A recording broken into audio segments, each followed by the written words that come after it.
بنورنا الدنيا وننشر في الفضاء أملا ونعلي عزم همتنا فمن طلب العلا وصل. بسم الله الرحمن الرحيم. الحمد لله رب العالمين والعاقبة للمتقين والصلاة والسلام على سيد الأنبياء والمرسلين سيدنا وحبيبنا وحبيب رب العالمين محمد وعلى آله وأصحابه ومن هدى بهديه إلى يوم الدين. وبه قال حدثنا محمد بن بشار قال حدثنا عبد الوهاب الثقفي قال حدثنا عبيد الله بن عمر عن نافع قال سألني عمر بن عبد العزيز عن صدقة العسل قال قلت ما عندنا عسل نتصدق منه ولكن أخبرنا المغيرة بن حكيم أنه قال ليس في العسل صدقة فقال عمر عدل مرضي فكتب إلى الناس أن توضع یعنی عنہم. اب یہ ہے اختلاف مصنف نے اوپر بیان کیا کہ انہوں نے راوی نے اختلاف کیا ہے. تو اب ایک ہی راوی سے دو قسم کی روایت آ رہی ہے. ایک میں آ رہا ہے فی خمسۃ ازق زق اور دوسری روایت میں آ رہا ہے کہ کچھ نہیں. جیسا کہ اس روایت میں حضرت عمر بن عبدالعزیز نے پوچھا. عبید اللہ بن عمر فرماتے ہیں کہ نافع سے سألنی عمر بن عبدالعزیز کہ مجھ سے عمر بن عبدالعزیز نے سوال کیا کہ کیا شہد میں زکوٰۃ ہوگی یا نہیں.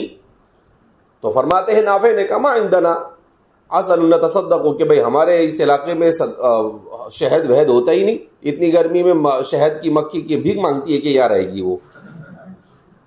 تو کہا کہ یہاں اس لیے کہ وہ ٹھنڈے مقام میں رہتی ہے. شہد کی مکھی جو ہے وہ اس کا مستقر اور اس کا وطن یہ کہاں ہوتا ہے؟ ٹھنڈے جگہوں میں ہوتا ہے. اسی لیے ہمارے ہندوستان میں بھی جو ٹھنڈے علاقے ہیں پنج گنی وغیرہ جو علاقے ہیں پہاڑی علاقے جہاں سال کا اکثر حصہ ٹھنڈک رہتی ہے تو ایسے علاقوں کے اندر میں وہ قیام پذیر ہوتی ہے. کیوں کہ ایسے علاقوں میں دو چیزیں ہوتی ہیں. ایسے علاقوں کے اندر میں پھول کثرت سے ہوتے ہیں. جن علاقوں میں ٹھنڈک ہوتی ہے ان علاقوں میں کیا ہوتا ہے؟ پھول کثرت سے ہوتے ہیں. اور ان علاقوں کے اندر میں فروٹ بھی کثرت سے ہوتے ہیں. اور اس کو چاہیے پھول اور فروٹ کا رس چاہیے. تو ظاہر سی بات ہے کہ گرم علاقوں کے اندر میں پھول کہاں سے رہے گا؟ گرم علاقے میں اگتا ہی نہیں وہ. تو وہاں پر اس کی غذا اس کو نہیں مل سکتی ہے. شہد بنانے کے لیے جس خام مواد کی ضرورت ہے وہ اس کو مل ہی نہیں سکتا ہے. تو گرم علاقوں کے اندر میں وہ ہوتا نہیں ہے, ٹھنڈے علاقوں میں ہوتا ہے. تو امام نافع فرماتے ہیں کہ بھیا ادھر ہے ہی نہیں کچھ, تو اس کا سوال ہی نہیں آتا ہے. البتہ پھر آگے فرمایا ولیکن اخبرنا المغیرۃ بن حکیم, البتہ ہمیں مغیرہ ابن حکیم نے کہا لیس فی العسل صدقۃ, کہ عسل میں صدقہ نہیں ہے. تو اب ان کا فتویٰ نافع کی روایت سے اس کا وجوب ثابت ہو رہا ہے اور نافع کے فتوے سے اس کا عدم وجوب ثابت ہو رہا ہے, جبکہ نافع تابعین میں سے ہے. اور حضرات صحابہ کرام ہمارے فقہا کے یہاں پر اجتہاد کا طریقہ یہ ہے کہ سب سے پہلے کتاب اللہ میں دیکھا جاتا ہے, عبارت النص, اشارت النص, اقتضاء النص, دلالت النص سے, مجمل سے, مفسر سے, محکم سے, کس سے کیا ثابت ہوتا ہے. اس کے بعد احادیث مبارکہ کی طرف رجوع کیا جاتا ہے, احادیث صحیحہ کو دیکھا جاتا ہے, اس کے بعد احادیث ضعیفہ کو دیکھا جاتا ہے, اس کے بعد اقوال صحابہ کو دیکھا جاتا ہے, فتاوی صحابہ کو دیکھا جاتا ہے, اس کے بعد اقوال تابعین یا فتاوی تابعین کو دیکھا جاتا ہے. تو یہ اجتہاد کا طریقہ ہے. تو اس اجتہاد کے طریقے کے مطابق اختلاف پایا جا رہا ہے کہ ایک جگہ پر وہ اس کے وجوب کی روایت ان سے نقل ہو رہی ہے اور دوسری جگہ پر وہ فتویٰ اپنی اسی روایت کے خلاف دے رہے ہیں. جو روایت ثابت ہو رہی ہے وہ ضعیف ہے اور جو فتویٰ ہے وہ طریق حسن سے اور طریق صحیح سے ثابت ہو رہا ہے. اسی لیے جمہور کا کہنا یہ ہے کہ بھئی اصل کے اندر میں زکوٰۃ ہونی چاہیے نہیں. تو حضرت عمر بن عبدالعزیز نے بھی کہا عدل مرضی, کہا بات صحیح کہی, سمجھ میں بھی آتی ہے اور پسندیدہ بھی. مرضی کا مطلب کیا ہے؟ پسندیدہ بھی ہے. اور پھر اس کے بعد آپ نے لوگوں کے اوپر یعنی اپنے عمراء اور اپنے جو مختلف شہروں کے اندر میں آپ کی نگرانی میں جو الگ الگ علاقوں کے ذمہ دار تھے ان لوگوں کا آپ نے خط لکھ کر بھیجا ان توضع عنہم الصدقہ. ان کو یہ حکم دے دیا گیا کہ بھائی اصل میں زکات لی جائے نہیں. گویا کہ اس وقت تک اس پر عمل ہو رہا تھا کہ اصل پر زکات لی جا رہی تھی، مگر اس کے بعد آپ نے حکم دے دیا کہ بھئی زکات نہ لی جائے. محمد ابن بشار یہ وہی راوی ہے جن کے سلسلے میں بارہا کہا جاتا ہے البندار، المشہور بالبندار. میں نے کہا تھا اس سے پہلے ہی یہ چڑ جاتے تھے، مگر بیچارے جس سے چڑھتے تھے اسی سے مشہور ہو گئے. ارے انسان حریص علی ما منع. عبد الوہاب الثقفی، وہ چڑھتے ہو کہ نہیں چڑھتے ہو، بس اتنا ہے کہ اللہ کے رسول صلی اللہ علیہ وسلم کے کلام کو نقل کرنے والے معتبر لوگوں میں ان کا شمار ہو گئے. انہ شرف کبیر لہ، یہ ان کے لیے اتنا بڑا شرف ہے کہ اس سے بڑھ کر اور کوئی شرف ہے. اب کوئی ان کو بندار کہے کہ جو بولنا وہ بولے، ان کو کوئی فرق پڑتا نہیں. عبد الوہاب الثقفی البصری یہ ثقہ راوی ہے، البتہ اپنی وفات سے 3 سال پہلے ان کا حافظہ متاثر ہو گیا، چھوڑتے ہی نہیں ہمارے محدثین. کہا راوی تو ثقہ ہے، مگر وفات سے 3 سال پہلے طویل عمر پائی انہوں نے، تو بڑھاپے کی وجہ سے وَمَن نُعَمِّرُهُ نُنَكِّسُهُ فِي الْخَلْقِ، اور ہم جسے لمبی عمر دیتے ہیں اسے اس کی خلقت میں لوٹا دیتے ہیں، یعنی اس کے بچپن کی طرف چلا جاتا ہے. جتنا بڑا ہوتا ہے آدمی، جب 70-75 کو تجاوز کرتا ہے تو ایسا معلوم ہوتا ہے الشیب والطفل سواء، کہ بوڑھا اور بچہ دونوں برابر ہو جاتے ہیں. جیسے بوڑھا بچہ یہ کھلانے کا محتاج ہوتا ہے، اس کو کھلانا پڑتا ہے، ایسے ہی بیچارے بوڑھے کو بھی کھلانا پڑتا ہے. وہ بھی چلنے میں کسی کی ضرورت محتاج ہوتا ہے، تو یہ بھی چلنے میں کیا ہو جاتا ہے، اپنی ہر چیز میں وہ محتاج ہوتا ہے. قرآن کریم کہتا ہے کہا ہی لمبی لمبی عمر کی تمنائیں کرتا ہے. وَمَن نُعَمِّرْهُ نُنَكِّسُهُ فِي الْخَلْقِ، جتنا بڑا ہوگا اتنا مصیبت میں پڑے گا. اسی لیے رسول اللہ صلی اللہ علیہ وسلم دعا فرماتے تھے اللہم انی اعوذ بک من المشیب، اے اللہ بڑھاپے میں سے میں تیری پناہ مانگتا ہوں. کس سے پناہ مانگتا ہوں؟ اللہ کے رسول صلی اللہ علیہ وسلم کا انتقال ہوا 63 سال کی عمر میں. ام المومنین عائشہ صدیقہ رضی اللہ تعالیٰ عنہ کا انتقال ہوا 63 سال کی عمر میں. حضرت ابو بکر کا انتقال ہوا 63 سال کی عمر میں. حضرت عمر کا انتقال ہوا 63 سال کی عمر میں. تو یہ سب 63 سال میں گئے. امام مسلم بھی 63 میں گئے، امام بخاری بھی 63 میں گئے. تو جس کی اللہم انی اعوذ بک من المشیب قبول ہوتی ہے وہ 63 کے اندر میں چلا جاتا ہے. اس کا مطلب یہ ہے کہ 63 کے بعد صحیح معنی میں بڑھاپا کیا ہو جاتا ہے، شروع ہو جاتا ہے. تو عبداللہ ابن عمر وہ فرماتے ہیں، وہ عبید اللہ ابن عمر العمری سے روایت کرتے ہیں. عبید اللہ ابن عمر المدنی ثقہ ثبت اور فقیہ راوی ہے، اور وہ روایت کرتے ہیں نافع مولا ابن عمر رضی اللہ تعالیٰ عنہ سے، جن کے سلسلے میں بارہا کلام کیا جا چکا ہے. اور وہ روایت کرتے ہیں مغیرہ ابن حکیم الصنعانی، یہ بھی ثقہ راوی ہے. حضرت ابو ہریرہ رضی اللہ تعالیٰ عنہ کے اور حضرت عبداللہ ابن عمر کے اجل تلامذہ میں سے ہیں، ان سے انہوں نے علم حاصل کیا. امام بخاری نے بھی تعلیقاً آپ کی روایت کو جگہ دی اپنی کتاب میں، اور امام مسلم نے بھی، امام نسائی نے بھی، اور اس کتاب میں آپ کی یہی ایک حدیث ہے. تو بہرحال تو اس روایت اس طریقے سے یہ گویا کہ اضطراب پایا گیا، فتویٰ اور قول میں نافع ہی سے اضطراب پایا گیا. اسی وجہ سے متاخرین کا کہنا یہ ہے کہ بہتر یہ ہے کہ اس میں عدم زکوٰۃ کو راجح قرار دیا جائے. اس اثر کا حکم کیا ہے، اس کا درجہ کیا ہے؟ تو فرماتے ہیں ھذا الاثر موقوف صحیح، اثر موقوف اور صحیح ہے. اور اس اثر کو عبد الرزاق نے اپنی کتاب المصنف میں اور امام ابن ابی شیبہ نے اپنی کتاب المصنف کے اندر میں ذکر کیا ہے. باب ما جاء لا زکاة علی المال المستفاد حتى يحول علیہ الحول. یہ لا زکاة علی المال المستفاد کہ مال مستفاد پر زکوٰۃ نہیں ہے یہاں تک کہ اس پر حولان حول گزر جائے. مال مستفاد کس کو کہتے ہیں؟ اس مال کو کہا جاتا ہے جو کسی آدمی کے پاس سال کے دوران اپنے پرانے مال کے ساتھ مل جائے، یعنی اور بھی وہ کما لے. جیسے گزشتہ سال اس نے 1 لاکھ روپے پر زکوٰۃ نکالی، 6-8 مہینے کے بعد اس نے مزید 50,000 روپے کیا کر لیے، کما لیے، تو اس کو کہا جائے گا المال المستفاد. بعض حضرات نے کہا کہ مال مستفاد اس کو کہتے ہیں جو کما کر حاصل نہ ہوا، کہیں سے ہدیہ مل گیا ہو، یا اس کا وارثین، اس کے جو موروثین ہے اس میں سے کسی کا انتقال ہو گیا اور بڑا مال اس کو میراث کے طور پر اس کو مل گیا ہو، اس کے والد کا، اس کی بیوی کا، یا اس کے بیٹے کا کسی کا انتقال ہو گیا ہو اور وراثت میں، تو بغیر کمائے سڈنلی جو مال اچانک آدمی کو مل جائے، اس مال کو کیا کہا جاتا ہے؟ مال مستفاد کہا جاتا ہے، اور یہی زیادہ صحیح ہے۔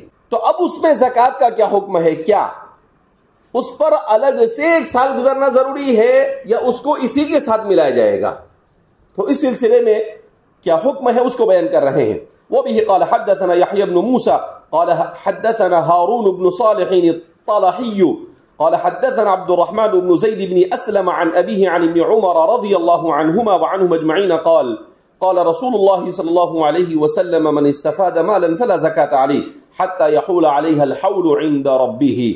اس روایت کو نقل کرتے ہیں، پہلے راوی ہے یحییٰ ابن موسیٰ البلخی، ماوراء النہر کا وہ شہر ہے جو ماوراء النہر کے اس پار واقع ہے، ماوراء النہر کے اس پار، یعنی نہر شیحون اور جیحون، جس کو چند دنوں پہلے میں دیکھ کر آیا، اس نہر شیحون اور جیحون کے اس طرف کا ماوراء النہر کا پہلا شہر ہے ترمز۔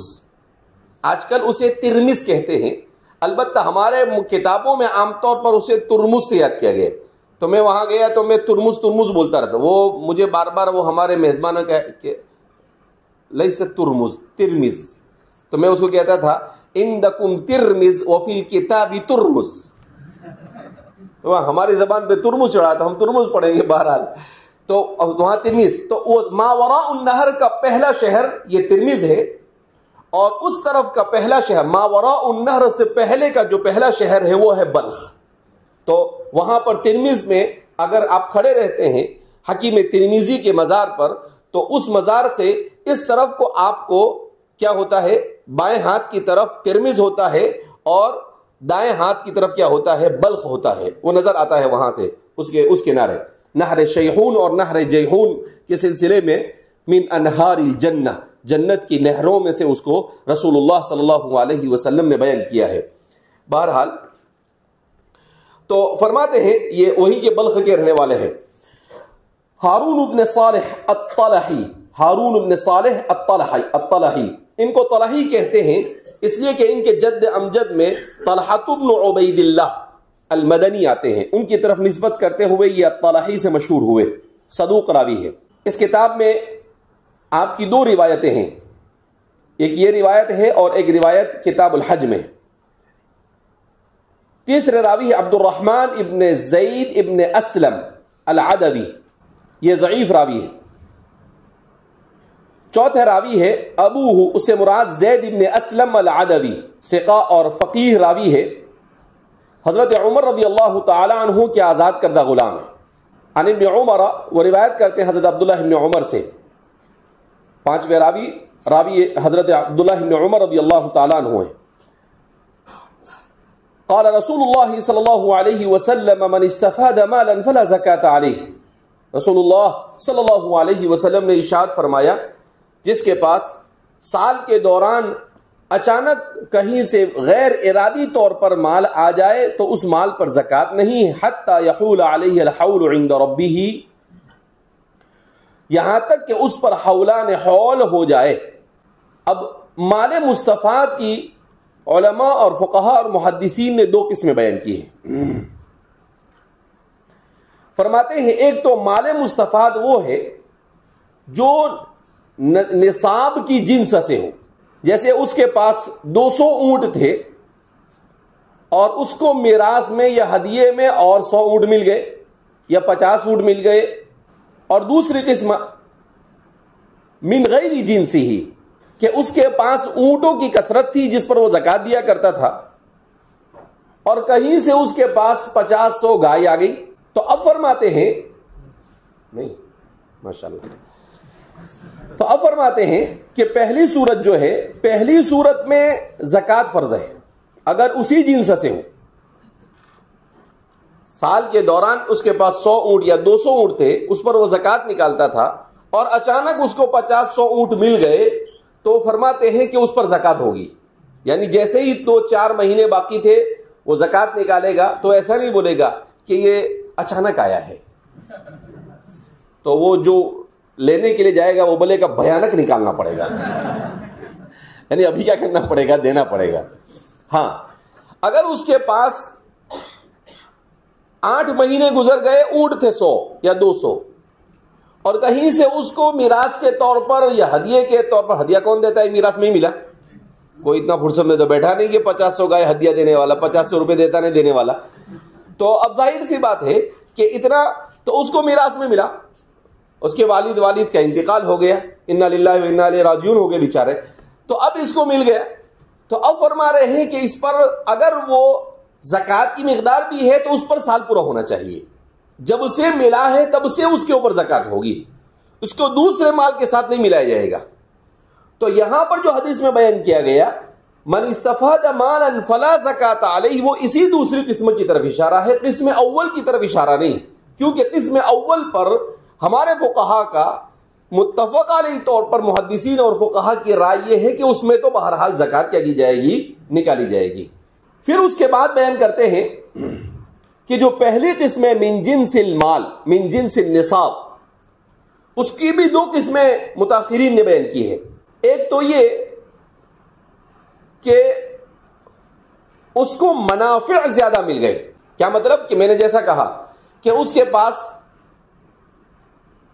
1 لاکھ روپے تھے اور بیچ میں اس کے پاس اس کو کہیں پر کوئی اچھا بڑا سودا مل گیا جس میں اس کو اور 1 لاکھ روپے کا نفع ہو گیا, تو فرماتے ہیں اس میں بھی زکات ہوگی. نہیں تو ایسا تو آدمی کو تو مزے آ جاوے کہ بھئی یہ ابھی 6 مہینے والا ہے یا 8 مہینے والا ہے, کہا کہ چپ چپ دے دینے کا. اگر قمری کے اعتبار سے سال ختم ہو رہا ہے پرسوں, اور آج یا کل یا اسی دن جس دن اس کے اوپر زکات ہے اسی دن بھی اس کے پاس مال اچانک 1 لاکھ روپے بڑھ گیا, 1 لاکھ روپے پہلے سے تھا, تو 2 لاکھ پر اس کو زکات نکالنی پڑے گی. اب یہاں سے دوبارہ اس کے لیے الگ سے کاؤنٹ کیا جائے گا نہیں. بولے کیوں؟ بولے حولان الحول عند ربہ, تو سیدھی سیدھی نکالتے نہیں بابا. وحضرت الانفس الشح, انسان اسی چکر میں ہوتا ہے کہ کم سے کم زکات نکالے. تو فرماتے ہیں کہ ایسا اسی طریقے سے آپ کے پاس اونٹ ہے, 100 اونٹ ہے, اور اس میں اونٹنیاں زیادہ ہے, اور ایک 50-60 بچے آ گئے, یعنی گویا کہ اونٹ کی بارش ہو گئی. تو فرماتے ہیں ان بچوں کو بھی اس میں کاؤنٹ کیا جائے گا, اس کے لیے پھر الگ سے حولان حول شمار کیا جائے گا نہیں. تو اسی اصل سے اگر بڑھتا ہے تو اس صورت میں اس پر بھی زکات کے وجوب اور اس پر دوبارہ سے حولان حول کا کوئی حکم ہمارے محدثین اور فقہا کے یہاں پر نہیں ہے. اچھا, دوسرا بیان کرتے ہیں کہ یہ مستفاد یہ منافع یا ان جانوروں کے بچوں کے قبیل سے نہ ہو بلکہ اس کا کوئی اور سبب ہو. جیسا کہ میں نے کہا کہ اس کو میراث کے اندر میں مل گیا, تو امام ابو حنیفہ فرماتے ہیں کہ وہ میراث سے اگر ملتا ہے تو جنس اول کی صورت میں زکات امام صاحب کے نزدیک بھی ہوگی, امام مالک اور امام شافعی اور امام احمد بن حنبل کے یہاں پر زکات نہیں ہوگی. وہ اسی حدیث کو اپنا مستدل بناتے اور فرماتے ہیں کہ اس کے اوپر زکات لازم ہوگی نہیں. وفی الباب عن سرا بنت نبہان, اور اس باب میں سرا بنت نبہان سے روایت ہے. امام ترمذی فرماتے ہیں یہ صحابیہ ہے, حضرت سرا بنت نبہان رضی اللہ تعالی عنہ. امام طبرانی نے اپنی کتاب المعجم الکبیر میں حضرت سرا بنت نبہان کی اس روایت کو اپنی سند کے ساتھ ذکر کیا ہے, اور صاحب تقریب نے ان کے سلسلے میں بیان کیا ہے کہ یہ سرا, اور صاحب اصابہ نے بھی, کہ سرا بنت نبہان بن عمرو الغنویہ ان کا پورا نام ہے سرا بنت نبہان بن عمرو الغنویہ. ابن حبان کہتے ہیں کہ یہ صحابیہ ہے. امام ابو داؤد نے ان کی روایت کو اپنی کتاب میں نقل بھی کیا ہے ابو عاصم کے حوالے سے. حجۃ الوداع کی روایت کو خاص طور پر آپ نے ذکر کیا ہے، اور دیگر محدثین نے بھی امام ابو داؤد کی اس بات کے اوپر اتفاق کیا ہے کہ ان کی صحبت ثابت ہے.